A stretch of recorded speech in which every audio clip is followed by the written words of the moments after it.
Le salut du people es la supreme lawyer, hukum tertinggi tentang perlindungan masyarakat. Assalamualaikum warahmatullahi wabarakatuh. Om Swastiastu, Shalom, Namo Buddhaya, salam kebajikan.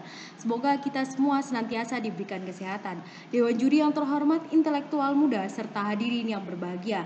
Sebelum memulai perdebatan kali ini, izinkan saya untuk memperkenalkan diri saya, Afiza Sabrina Ainur Rohma, selaku pembicara satu dari tim pemerintah.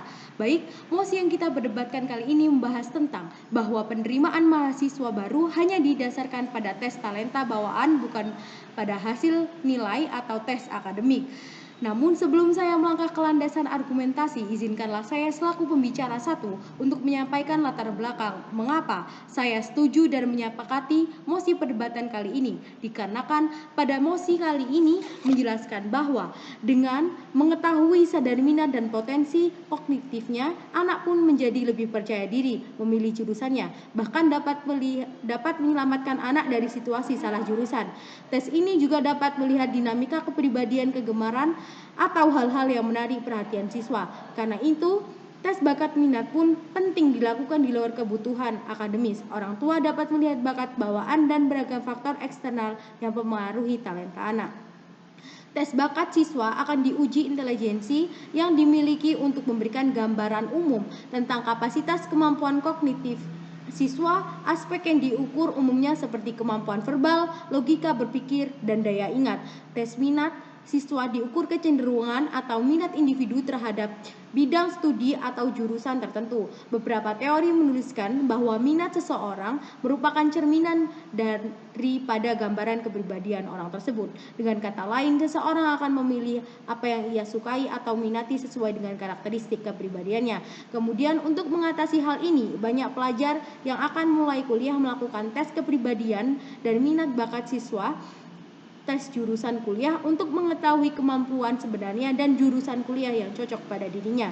Sekolah pun juga bekerja sama dengan lembaga-lembaga resmi dan profesional untuk mengadakan tes kepribadian dan minat bakat.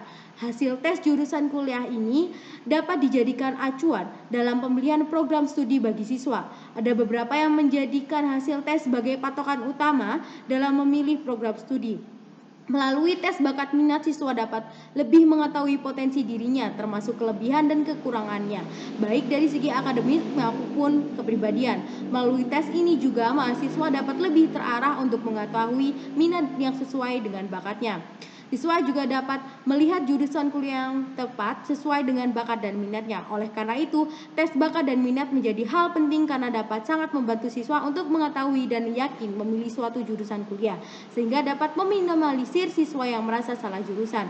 Dewan juri yang terhormat, menurut hasil survei di Universitas Surabaya, seperti yang dikutip dari Kompas, 40% mahasiswa drop out di tahun pertama karena tidak cocok dengan jurusan yang mereka pilih. Walau pindah jurusan, masih memungkinkan untuk sebagian kasus. Bukankah lebih baik dipelajari dari awal jurusan mana yang cocok untuk kita dalami sebelum masuk bangku kuliah? Dengan demikian kita perlu membuang waktu, materi, dan kesempatan. Begitu juga menurut Intani dari Dansadingrum 2010 bahwa kesalahan penjurusan dapat menimbulkan beberapa masalah. Yang pertama, problem psikologis, yang kedua problem akademis, yang ketiga problem relasional. Tes akademik tidak bisa menentukan masuknya jurusan tiap anak karena nilai nyatanya tidak valid, apalagi kondisi pandemi saat ini. Contoh kasus yang pertama, terdapat peserta yang mengaku telah membayar DP sebesar 50 juta dari total uang yang disepakati sebesar 300 juta untuk lulus masuk Fakultas Kedokteran Universitas Hasanuddin. Yang kedua, Ketua Lembaga Tes Masuk Perguruan Tinggi Muhammad Nasim membenarkan bahwa ada peserta yang membawa alat komunikasi handphone ke ruang ujian. Seharusnya tidak boleh ada peserta yang membawa alat komunikasi ke ruang ujian.